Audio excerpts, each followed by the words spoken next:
Nestled deep within the woods of hollow pines stood an abandoned house.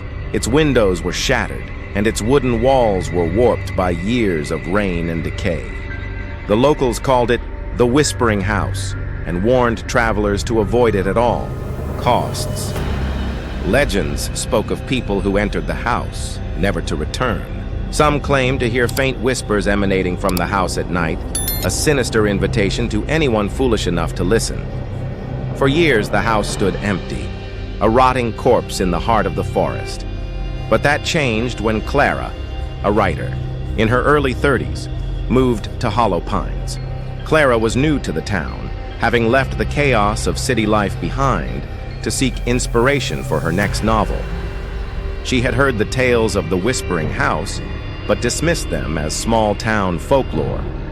To her, the house was not a place of dread, but of intrigue, a perfect setting for her new book. One chilly autumn morning, armed with her notebook and a thermos of coffee, Clara ventured into the forest. The path to the house was overgrown, the air thick with the scent of damp earth and decaying leaves. A crow cawed in the distance, its call echoing like a warning. When she finally stood before the house, Clara felt a shiver run down her spine.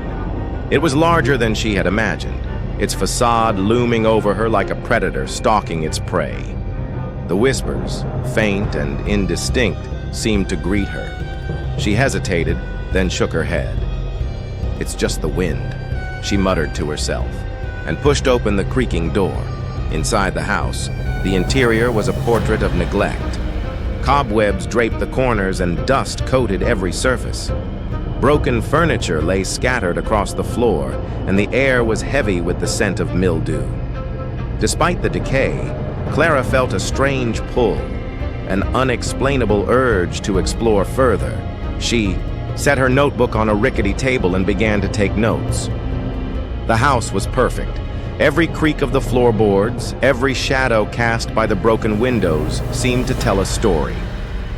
She moved from room to room, sketching out the layout in her notebook. It wasn't until she entered the living room that she noticed the oddity. The room was eerily clean compared to the rest of the house. The floorboards were polished, and a single armchair sat in the center, facing a dormant fireplace. On the mantel above the fireplace rested an ornate mirror. Its glass was pristine, reflecting Clara's pale face. She approached the mirror, drawn to its unnatural clarity. As she stared into it, she noticed movement behind her, a flicker of shadow darting across the room. She spun around, heart pounding, but found nothing. "Calm down," she whispered to herself, but the whispers answered, "Stay." The word was faint, almost imperceptible, but it sent chills down her spine. She backed away from the mirror and left the room, telling herself it was just her imagination. The first night, Clara decided to stay in the house overnight, convinced it would help her immerse herself in its atmosphere. She set up her sleeping bag in one of the less decrepit rooms and lit a lantern. The whispers grew louder as night fell, no longer faint but clear enough to form words. "Join us," they beckoned. Clara clutched her notebook, her fingers trembling. She tried to write, but the words wouldn't come. The whispers were relentless, filling her ears, her mind. At midnight, the door to her room creaked open. Clara froze, staring at the dark hallway beyond. A figure stood there, its silhouette barely visible. It was tall and gaunt, its limbs impossibly long. "Who's there?" Clara demanded, her voice shaking. The figure stepped closer, and Clara realized with horror that it wasn't walking. It was gliding, its feet hovering inches above the ground. Its face was a void, an absence of features that seemed to consume the light around it. Clara screamed and scrambled out of the room, her lantern casting wild shadows on the walls. She ran down the hallway, her footsteps echoing, but the house seemed to twist and change around her.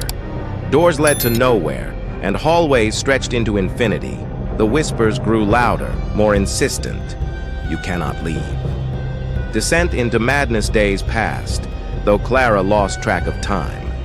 The house refused to let her go.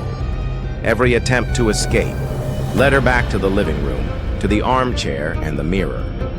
She stopped eating, stopped sleeping.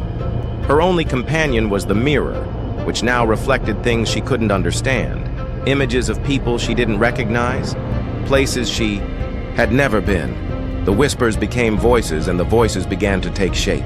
Figures emerged from the shadows, men, women, and children, all with hollow eyes and twisted smiles. They watched her, circling her like vultures around a dying animal.